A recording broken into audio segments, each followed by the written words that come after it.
interrupt this program to bring you Courage, the Cowardly Dog Month. Whole month of Courage, the Cowardly Dog. First appearing in 1996, it was picked up by Cartoon Network, who work in the middle of Burbank, and directed by cartoonist John Dilworth. Though many years have passed since the original air date, it's now time for Zack to celebrate this great show. Well, old sport, what do you think? Neat. Hey guys, Zack here, and welcome back to Courage Month. So, today's episodes that we're going to be reviewing are Courage the Fly and Katz Kandy. So, without further ado, let's get into both of those.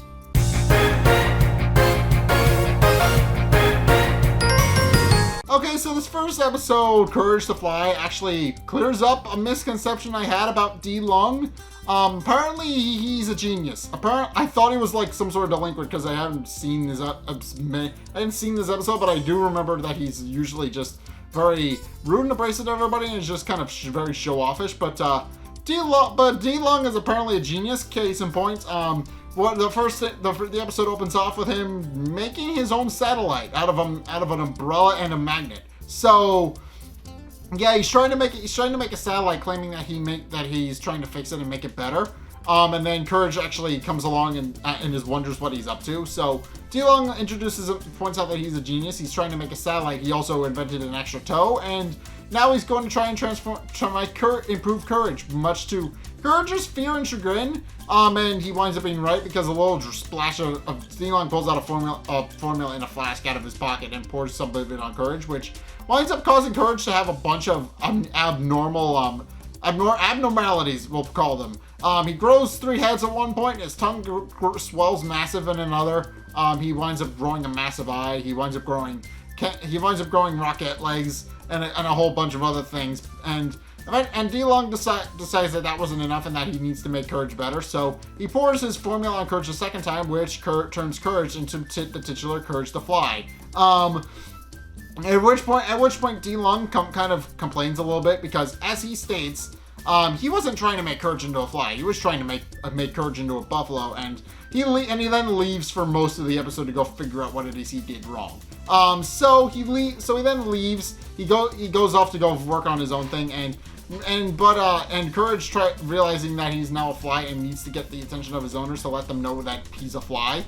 He then proceeds to go back to the farmhouse, unaware that in the process, D-Lung's satellite wound up having an opposite effect. As it turns out, it actually wound up pulling one of the satellites out of orbit. So, and it actually winds up being a government satellite, which the general, who we met last review, and his lieutenant, they're actually discussing what exactly to do about the satellite, since obviously it's going to crash down in the middle of nowhere, quite literally, and the general decides to just let it plastic crash down, since obviously nobody lives in the middle of nowhere, or at least they don't think anybody does. But at which point the lieutenant suggests that they actually go retrieve their nameplate so that nobody knows it's their government satellite, and they decide it's a good idea and they leave. And also throughout their entire appearance in this episode, they're constantly trying to one-up one another. They're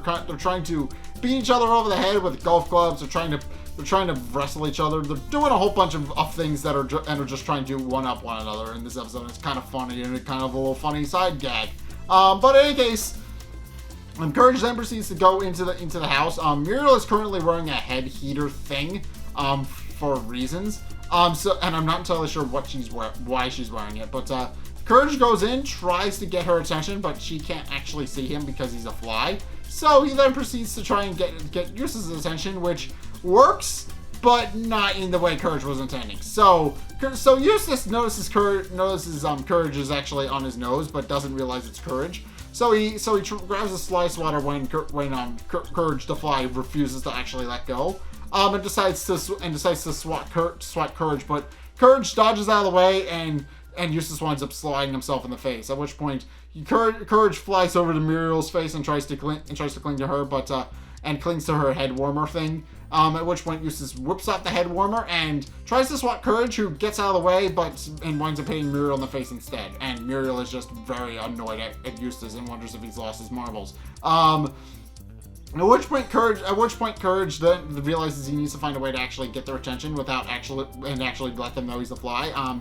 And then proceeds to start ramming his head into a light bulb because he's a fly. They do that. He admits that he doesn't even know why he's doing it, but he just knows that he likes it. So as he's trying to figure it out, he winds up getting attracted to a light bulb and winds up banging his head against it. At which point Eustace has actually found his pesticide sprayer and tries to spray Courage with it, but he can't actually get any pesticide to come out until Courage is right in front of Muriel's face, at which point he blasts Muriel for full blast with it by accident. And Muriel wonders if he has indeed lost his marbles again, because she concludes that he must have if he's spraying her in the face with a pesticide sprayer. But he merely remarks that he's just trying to get the fly. At which point Courage, remembering that Muriel keeps a picture of Courage in their cabinet, actually goes to the cabinet and pulls out the drawer and grabs his picture and tries to show it to Muriel, who isn't paying attention. At which point Eustace shows up with a piece of flypaper and actually misses Courage, who because he was trying to get Courage with the flypaper, but Courage winds up Muriel's face winds up getting embedded in the flypaper instead, and Eustace kind of rips it off, which is a bit of cartoon physics, obviously, but that's not how human faces are supposed to work. But in any case, Muriel then scolds Eustace, telling him to put her face back or there will be cold cuts for dinner. So he then proceeds to actually pull her face off of the flypaper and try to put it back. But he initially puts it back upside down and actually has to fix it for her. And she remarks that that's much better. At which point, and during this time, Courage has actually managed to get enough cow dung to actually sculpt himself a sculpture to try and let them know that he's Courage. But Muriel merely believes that Eustace is the one who made it. And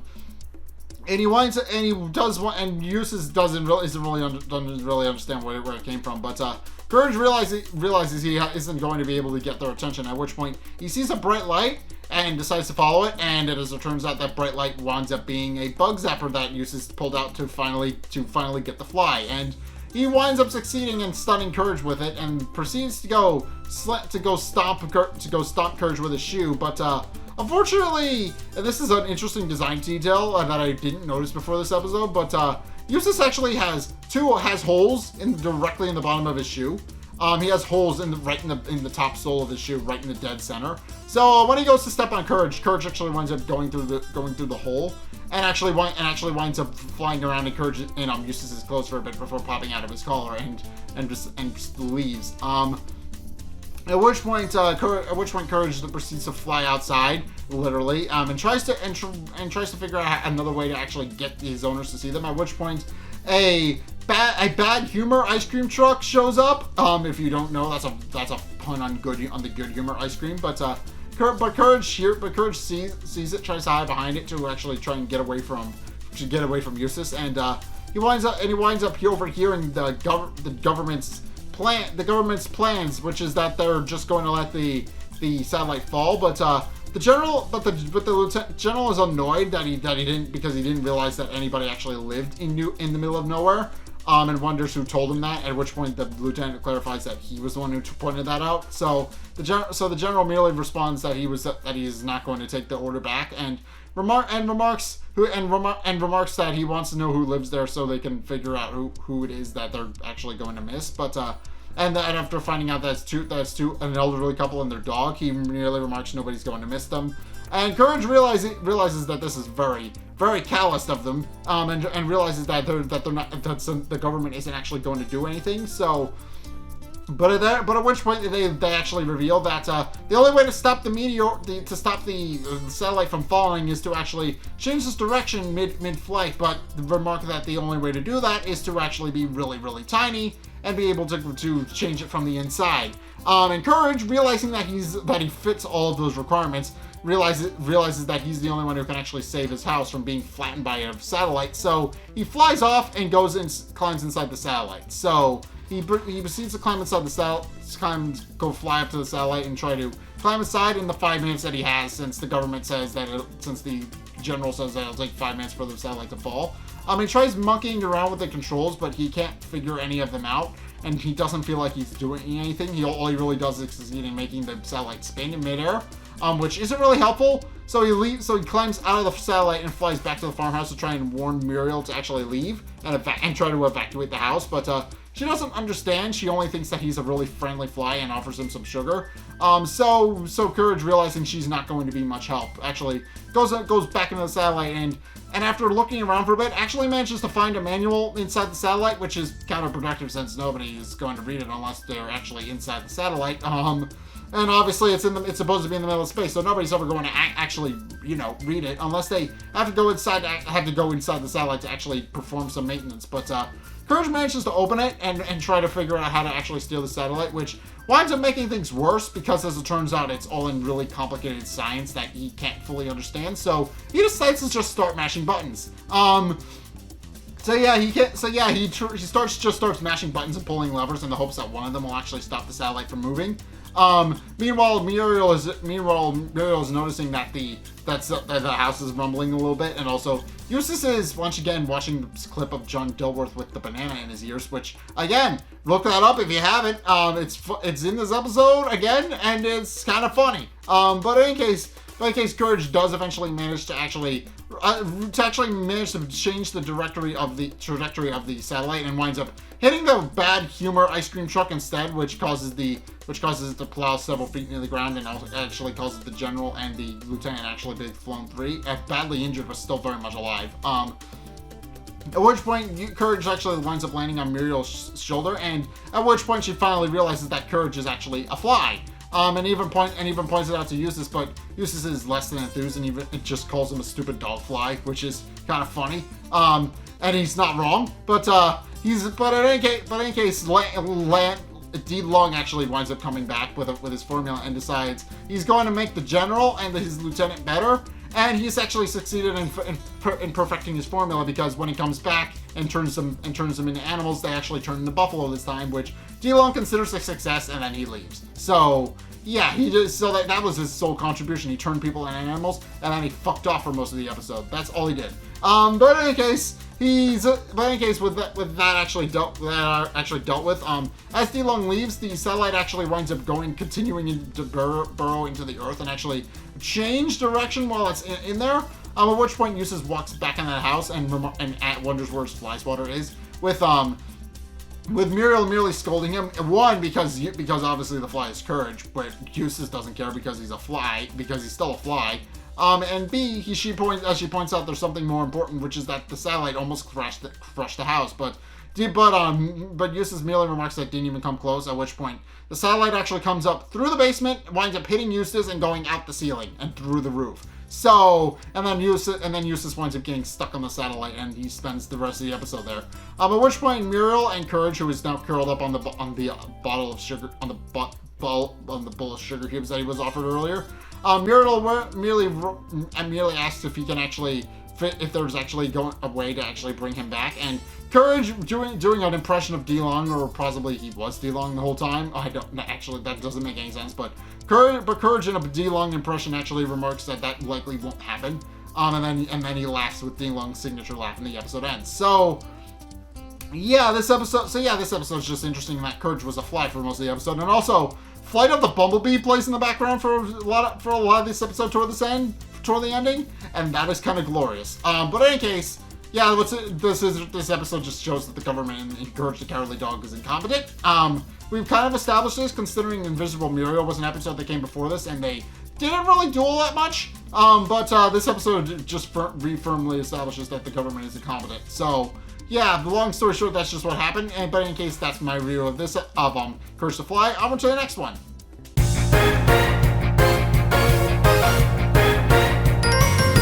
Okay, so this episode, Katz Kandy, actually marks the return of Katz again. But what's interesting about this episode is that in addition to being Courage's arch enemy, apparently he's Muriel's rival in the sweets business as well. Apparently he's their culinary rival. And in this episode, he eventually kind of gets sick of it. So as it turns out, Nowhere throws this candy making competition every year. And every year Muriel comes in first, and Katz always comes in second. And Katz is sick of coming in second, so he decides that he's going to actually figure out Muriel's secret ingredients and actually figures out her recipes so that he can actually steal it and figure out how to actually make his own recipes taste half as good, so that he can finally win first prize. So in order to facilitate that, Katz actually winds up creating a jam monster to actually go and kidnap Muriel. So he actually creates a jam monster which he sends to the house. And Muriel is currently in the process of making her entry for the candy competition, a batch of candied apples, which basically she's gonna stick in some caramel, and they're gonna be candy, and they're just gonna be candied apples on sticks, which is kind of interesting. But in any case, with Courage's helping, she actually manages to fix the make the candied apples look nice, and they're actually all on sticks now, and she remarks that they'll likely pull in first place as per usual. And also, Eustace isn't helping because he's currently at the beach, but after getting hit by a wave while he's trying to build a sandcastle, he eventually decides to call it quits and come home. So, in any case, as Muriel is actually putting the finishing touches on her caramel apples, there's suddenly a knock at the back door, so Courage goes to see who it is, and only to discover that it's Katz's jam monster, who has come to kidnap Muriel and actually bring him back to Katz's candy shop. So Courage actually slams the door, into the process winds up lumping off a wad of gunk from the jam monster, which Muriel remarks is rude, especially to do to a guest. But then it's revealed that the jam monster can actually regrow from anything, even no matter, because it's just jelly. So it just regrows and actually just tries to attack Muriel. Courage, in an act of bravery, tries to flying sidekick it, but he just winds up going through the jelly, and it turns out that their attacks really don't do anything anything to it because it's jam. The attacks just literally just go right through it. So in any case, Courage tries to kick the jam monster and winds up crashing into the wall. At which point Muriel actually picks up her candied apples and starts storing them, which go through the jam monster and wind up hitting Courage. And then the jam monster winds up successfully cornering Muriel, and actually winds up trapping her in some of its jelly and pinning her on the ceiling. And then from that point onward, it tries to deal with Courage, since he saw everything and would likely try to interfere if it did. So if he did try to save Muriel, so Courage decides that he's actually going to try and save Muriel, and actually pulls out an egg beater to try to pull in the jam, which only causes Courage to get spun around a whole bunch by the jam monster. At which point he finally settles on grabbing a pair of tines and actually tries to pull Muriel free, but winds up just getting pulled in the jelly himself. And the jam monster, having completed its mission, actually winds up pulling Muriel and Courage inside of it and going back to Katz Kandy. Meanwhile, Eustace, who has since arrived home, is angry that he hasn't had dinner, that they aren't making dinner yet, and goes to investigate, only to discover a trail of jelly that leading to Katz Kandy, and decides to follow it and also lick it, which is bad because he winds up going through a field full of cows, which are presumably pooped everywhere, and a nuclear waste site. So he winds up licking it all up, and presumably all of those disgusting things along with it. And meanwhile, Katz's jam monster has finally arrived at the main entrance of Katz Kandy, and actually rings the bell. And Katz then proceeds to greet them in his usual manner, and asks them how they liked his jam monster and wondered if they found it tasty. At which point he brings them down to the basement where he actually makes all of his candy. And after the jam monster deposits them in the corner, he then cuts to the chase. He wants to know the secret ingredient behind Muriel's recipes so that he can win first place. Since obviously he hasn't won first place in a long time. So Muriel actually decides that she's not going to tell him. So Katz instead decides to dangle her from a candy cane over his taffy puller and threatens to throw her in if she doesn't actually cooperate and give him the secret ingredient. But she isn't budging. And Courage is actually trying to escape from his confines that are actually pinning him to the wall. And eventually he discovers that they're just bubblegum, blows a bubble, winds up going up into the air, pops the bubble on the ceiling, and winds up landing on Katz, and they both go tumbling. They both go tumbling down the stairs. At which point, Katz decides that he's going to actually finish Courage off, but decides to, once again, as per his character, decide to have a little bit of pre-death sport with Courage and the two get into a staring contest. It's at this point where Eustace has actually arrived at the candy shop and is trying to find Muriel. And rings the bell only to see the jam monster answer the ringing bell and bring him some candy. But Eustace merely remarks he's not interested and tries to figure out where Muriel is, only to discover Muriel's shoes stuck in the jam monster since it accidentally kept one of her shoes. So Eustace realizes the monster is behind her disappearance, but at which point the jam monster tries to attack Eustace, but Eustace merely pulls out his voodoo mask and scares it off, and the jam monster just runs out of Katz Kandy. At which point Eustace actually comes down into the basement where Courage and Katz are currently having their staring contest with Courage losing because Katz is just really good at staring contests. And is actually trying to get Courage to blink by just saying blink repeatedly. At which point Eustace comes down, bellows that he's hungry, and asks where Muriel is. And Courage winds up blinking, which Katz takes as a victory, even though Courage tries to point out that it doesn't count. But Katz doesn't listen and just chucks Courage into the jujube maker, and Courage winds up as an oversized jujube. So he winds up in a band with other jujubes. At which point Eustace finally notices why Muriel is just hanging out instead of making dinner. At which point Muriel tells him what's up and points out that she actually needs rescuing. So she points out that he actually needs her shoe back and also for Eustace to get her down. So Eustace actually monkey bars his way over her to using the hanging candy canes and actually returns her shoe and actually pulls himself up over onto the candy cane where she is, even belly aching the entire time that he shouldn't be working this hard to get his dinner. At which point Katz decides to follow them up now that Courage has been incapacitated, and actually winds up following Eustace onto the candy canes and actually starts wrestling with him by hanging from the candy canes and actually trying to push him into the taffy maker. And Katz is very straightforward that if Muriel actually doesn't give him the secret ingredient, he's going to push Eustace in. But it's around this point where Courage decides he decides to save Muriel and he's a juju, but he rolls up the stairs and actually pushes the lever that dips the candy canes in the taffy maker, and Eustace winds up and Katz winds up going into the taffy puller. And Muriel actually winds up embracing Courage, pointing out that he's such a cute and sweet little dog.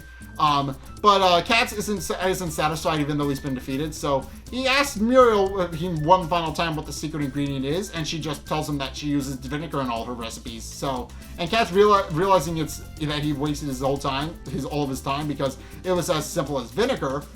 He realizes that he wasted this whole time with his plot of revenge to actually try and overthrow Muriel for first prize, and he just kind of realizes that he kind of wastes his time. And then at the end of the episode, they wind up going to their sweets competition, and as per usual, and as per established at the start of the episode, Muriel wins first prize and Katz wins second, with Katz merely remarking that it's sad. So, yeah, this episode is kind of interesting in that apparently Katz has been a culinary rival of Muriel's for a very long time. I mean, previous episodes she should have recognized him, but let's be perfectly honest. This is one of those shows where you just kind of embrace what's going on and not really think about it all too much, especially since the characters just kind of exist on a floating timeline and the story and are whatever the story decides that they should be. So it doesn't really matter all that much, but it is interesting that Katz and Muriel have a bit of a rivalry as well as him being Courage's arch enemy. So it is kind of interesting that they've decided to flesh out his character that way. That Katz, in addition to being a bit of a sociopath and also a Courage's arch enemy because cats and dogs, he's actually a culinary rival to Muriel and has actually been able to keep up with her, although he's never actually been able to surpass her, not even now. So I don't know, that's just an interesting way they actually decided to flesh out his character, and I thought it was neat. But in any case, that's my review of Courage the Cowardly Dog. What did you guys think? Let's get discussion going in the comment section down below, or over on my Discord server, link in the description. Anyway, thank you guys so much for watching. If you enjoyed, be sure to like, comment, and subscribe. Also be sure to follow me on Twitter in the description below. Be sure to check out my Patreon if you want to help support me. It's only a couple bucks a month. It really helps me out. Again, link is just down in the description. If you want to see more projects like this, then just go help me down by going down there and supporting me. And also, if you want to see more content from me, there's actually 2 ways you can do that. One is by checking out the videos linked in the end screen. The top video is the most recent one. It may or may not be this one. Whereas the bottom video is a video recommended to you based on what you've already seen. And again, they may or may not be Courage related because Courage Month. Whereas the other way you can support me is by actually checking out my Twitch down in the description. I've been streaming I stream every Sunday, schedule permitting. And I also have been playing a bunch of horror games to go along with Courage Month, which may or may not be in the playlist with it as well. So yeah, go check those out, and also be sure to go check out go check that out in general because I'm trying to fulfill a milestone. But in any case, thank you guys so much for watching, and until next time, I'll see you guys in the next video. Peace.